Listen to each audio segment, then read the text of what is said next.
Hello guys, j'espère que vous allez bien, moi ça va. Aujourd'hui on va parler d'un sujet qui concerne tout le monde, mais moi je vais m'adresser majoritairement aux filles. On va parler des copines.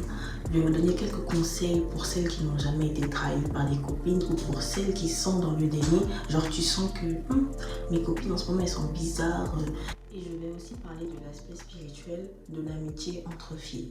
Je vais te donner des conseils et parmi ces signaux, tu verras si tu te faisais des idées ou pas. Si tu fais partie d'un groupe de filles, par exemple vous êtes 3 ou 6 et que tu te sens souvent mise à l'écart, je suis sûre que tu t'es déjà dit que tu te faisais des idées ou peut-être que tu te disais que tu avais juste des manifestations, des blessures intérieures. Lorsque tu es dans un groupe de filles, si tu remarques qu'à chaque fois que vous êtes ensemble, elles n'aiment pas trop te faire rentrer dans le cercle alors que pourtant tu traînes avec eux, mais tu vois qu'elles ne te font pas sentir importante et elles rigolent avec tout le monde sauf avec toi.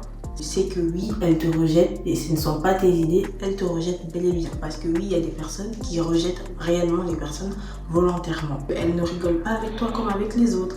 Par exemple, si tu parles, tout le monde se tait, tout le monde ne rigole plus, mais quand l'autre parle ou quand l'autre parle, tout le monde réagit, mais quand toi tu parles, en fait, elles ne mettent pas d'intérêt à ce que tu dis, ne considèrent pas du tout. Là, c'est vraiment, elles te rejettent et dans ce genre de situation-là, il faut s'éloigner. Il faut vraiment pardonner parce que c'est important de pardonner, parce que si vous gardez la rancune dans votre cœur, c'est un péché et c'est mauvais pour vous aussi.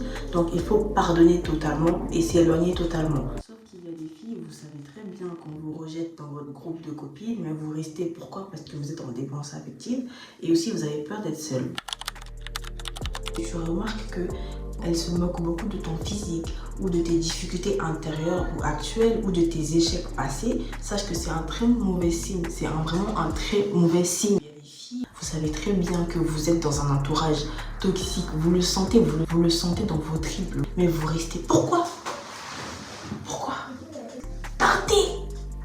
Vous êtes tellement habitué aux blagues vexantes au point où, quand c'est vos copines qui vous disent des phrases vexantes en forme de blague, vous acceptez tout. Vous vous dites « Oh non, c'est juste moi, je suis trop susceptible, elles sont juste en train de rigoler. » Non! Non! Vraiment les filles, en 2026, il faut s'éloigner de ce genre de personnes, de ce genre de copines. Il faut avoir des amitiés aussi saines. Il faut arrêter d'avoir des amitiés toxiques où ça insulte ta maman comme ça pour rigoler, ça insulte ton papa, ça insulte toute ta famille pour rigoler. Ça, c'est pas des vraies amitiés. C'est pas des amitiés dans le respect. Faut vraiment stopper ça en 2026. Restez avec des copines qui sont loyales envers vous, quoi qu'il en soit. Par exemple, si ta pote, quand vous vous embrouillez, elles vont partir raconter tous tes secrets aux gens. Là, vraiment, faut couper les ponts direct, faut fuir. Là, vraiment, fuir. Même si vous vous pardonnez à chaque fois et qu'à chaque fois vous reparlez, même si vous pardonnez à chaque fois, il faut quand même fuir ce genre de relation. C'est pas possible parce que là, il y a un manque de loyauté et ce genre de personne, si quand vous vous parlez pas, elle part dire tous vos secrets aux gens, alors elle peut faire bien pire.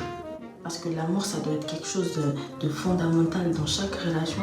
Aimer une personne, c'est pas juste des sentiments, c'est aussi poser des actions. C'est ça en fait l'amour, poser des actions. Vouloir son bien, faire son bien, respecter cette personne, être loyal envers cette personne. Même si vous vous parlez pas, c'est pas une raison pour trahir la personne, c'est méchant.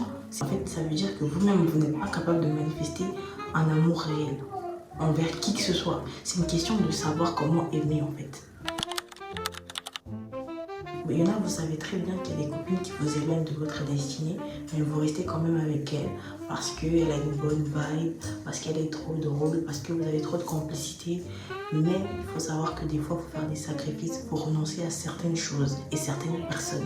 Peut-être que vous allez me dire que oui, mais j'ai prêché l'évangile à cette personne, oui, mais j'ai prêché l'évangile à cette copine, oui, mais je lui parlais de Dieu, oui, mais tout le temps je lui parle de Dieu. Si vous parlez tout le temps de Dieu à cette personne, mais qu'elle-même elle refuse de changer et qu'elle veut tout et qu'elle veut toujours vous pousser à rentrer dans le monde, il faut s'éloigner de cette personne, mais même quand vous allez vous éloigner de cette personne, restez toujours en prière pour son âme, pour sa vie. Parce que peut-être qu'une âme ne va pas se repentir aujourd'hui, mais un jour, peut-être dans 20 ans, peut-être dans 10 ans, on ne sait pas. Continuez toujours à prier pour le salut de son âme parce qu'on ne sait jamais quand Dieu va toucher son cœur, on ne sait jamais quand elle va se convertir.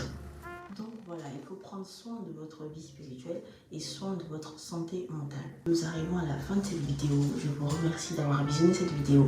N'hésitez pas, n'oubliez pas à partager, liker, commenter. Dites-moi vos expériences dans les amitiés, tout ce que vous avez remarqué entre vous. Donc voilà.